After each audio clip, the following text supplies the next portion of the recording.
Hello everybody. How are you today? Muraho mwese. Mumeze mute uyu munsi? Are you okay? Ese mumeze neza? I hope so. Ndabyizeye. Are you happy? Ese muranezerewe? I hope so. Nabyo ndabyizeye. Welcome to Liberty Speaking TV. Muhawe ikaze kuri uru rubuga cyangwa uyu muyoboro Liberty Speaking. Ubwisanzure mu kuvuga. My name is Uwingabiye Jean de Dieu. Amazina yanjye nkaba nitwa Uwingabiye Jean de Dieu. Today we are going to practice listening. Uyu munsi tugiye kwimenyereza cyangwa kwitoza gutega amatwi. Listening practice. Umwitozo wo gutega amatwi. Let's get started. Mureke dutangire.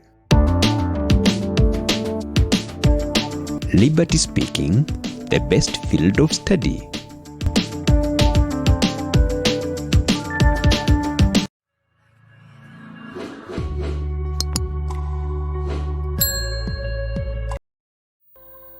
Unit 1, page 12.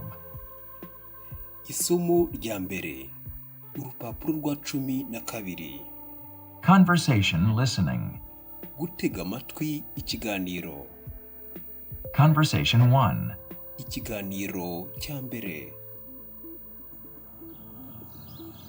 So, nice to meet you. Nuko rero nishimiye guhura nawe. You too. Where are you from? Nanjye nuko. Ukomoka mu kihe gihugu? From? I'm from here. Well, near here. Ngo nturuka mu kihe gihugu? Nkomoka inaha. Hano hafi. I live just outside the city in the suburbs with my family. Ntuye hanze y'umujyi mu nkengero hamwe n'umuryango wanjye. Suburbs, that's nice. Mu nkengero, ibyo ni byiza. And do you have a hobby? None unafite ibyo ukunda?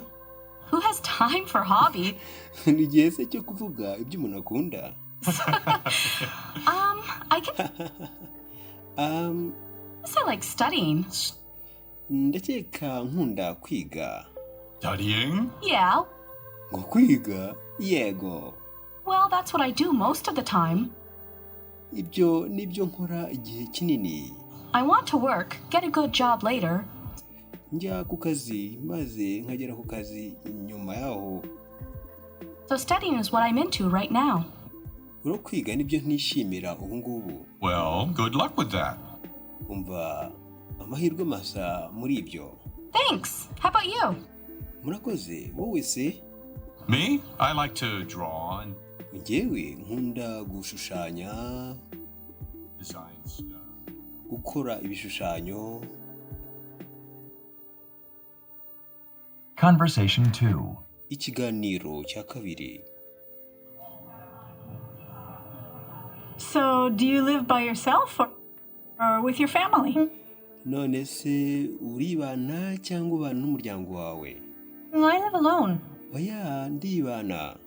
I got an apartment in the center of the city. Mfite apartment mu mujyi hagati cyangwa se inyubako mu mujyi hagati. Downtown? Yeah, Mu mujyi hagati? Yego. right.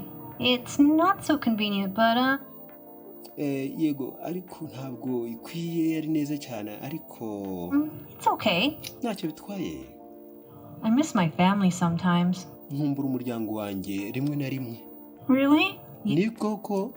Yeah, except for my brother and his guitar. Yego, kereka ku bwa gitari. It's so noisy. Aba ari urusaku rwinshi. Pardon me? Ngo ngwiki? I said I don't miss my brother. Now Nari mvuze ngo sinjya nkumbura umusaza wanjye. I can listen to the music that I really want to. Ubu ngubu nshobora gutega amatwi umuziki nishakiye. Because you have your own place. Kubera ko wifitiye ahantu hawe bwite. That's right. ibyo niko kuri.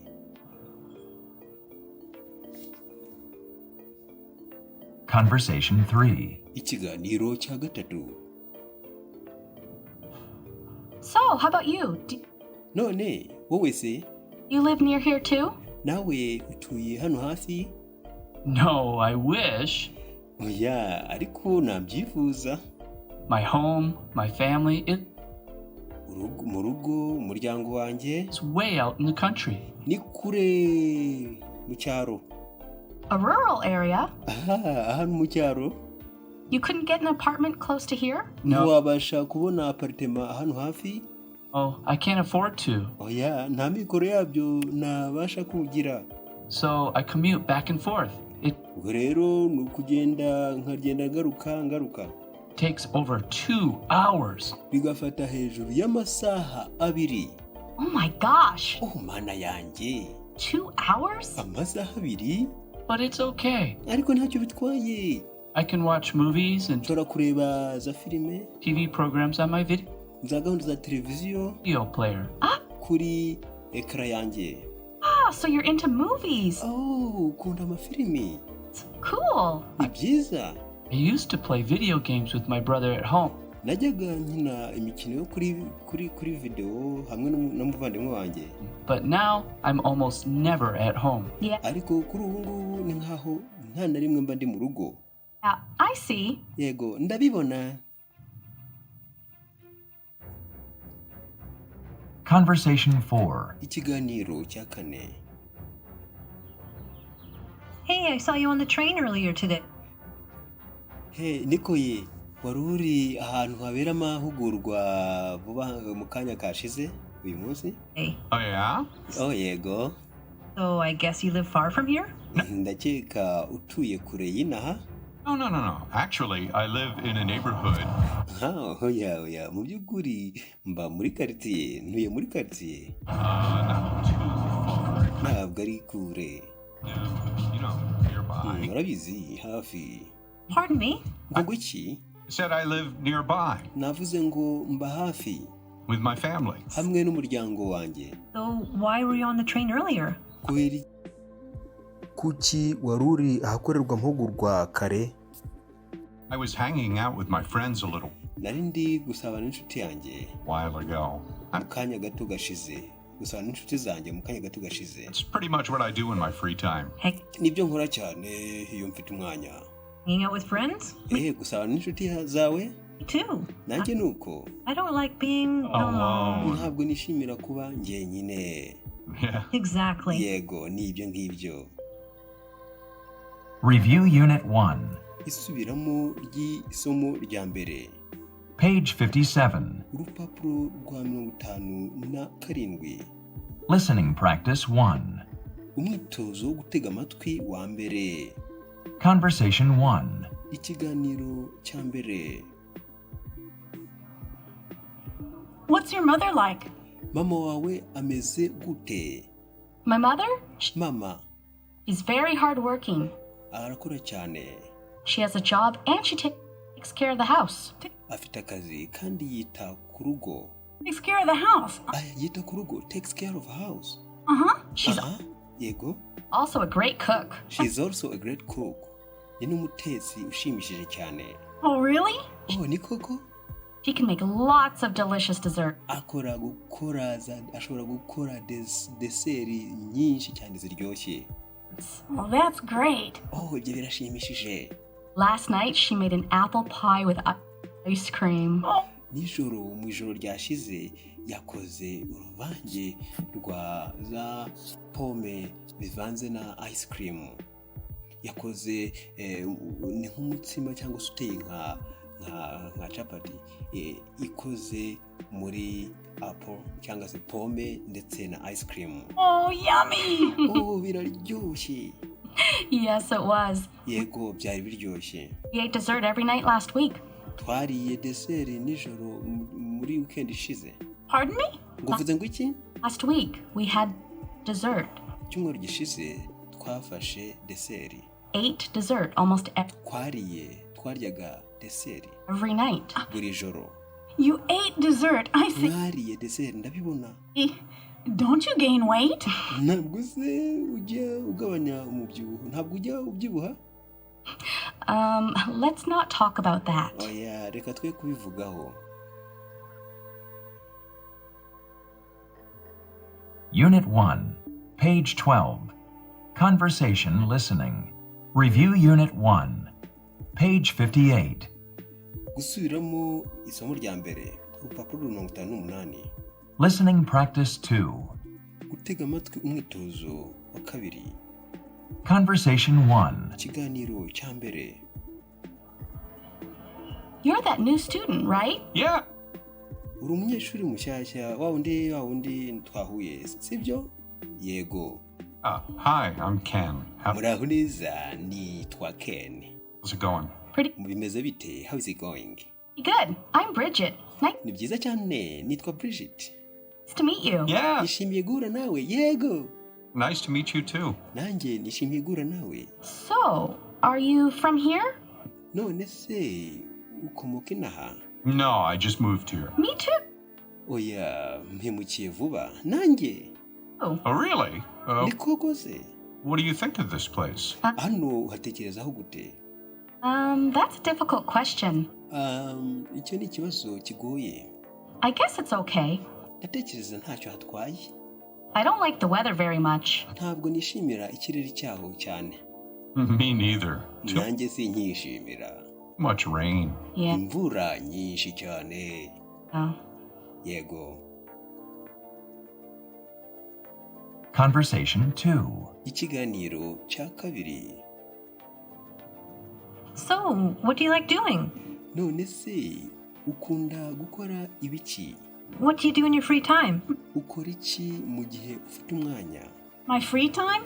mu gihe mfite umwanya Let me see. reka turebe Oh, I have new sneakers, so mfite surprise nshyashya I like taking walks on the weekend. nishimira gutembera Mm-hmm. muri weekend And if I'm not outside, I iyo ntasohotse like reading or nkunda gusoma watching movies. cyangwa kureba filime Like what? nk'izihe se Reading? I gusoma like novels mostly. nkunda ibitabo by'inkuru Oh, yeah? cyane mostly oya nibyo Sometimes spy novels. rimwe na rimwe inkuru zivuga ku batasi Sometimes science fiction. rimwe na rimwe zivuga ku nkuru zijyanye na siyanse How about you? wowe se Like magazines. nkunda ibinyamakuru I like magazines Reading about gusoma celebrities and stuff like that. abantu b'ibyamamare ibintu nk'ibyo ngibyo celebrities Did you hear who just got married? waba warumvise umaze igihe akoze ubukwe Dear viewers and listeners, thanks for following us. If this was your first time, nshuti mudukurikira mudutega amatwi mwakoze kudukurikira.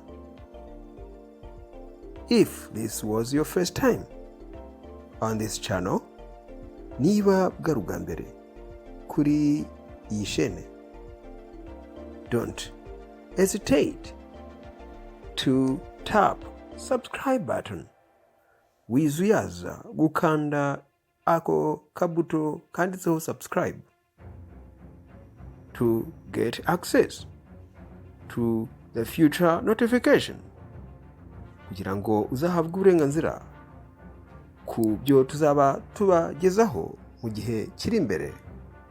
That was your English teacher Uwingabiye Jean de Dieu from Rwanda. Nari mwarimu wanyu w'icyongereza Uwingabiye Jean de Dieu uwo mu gihugu cy'u Rwanda. Goodbye for now. Kuri ubu tubasezeho. See you next time. Naho ubutaha. Liberty Speaking, the best field of study.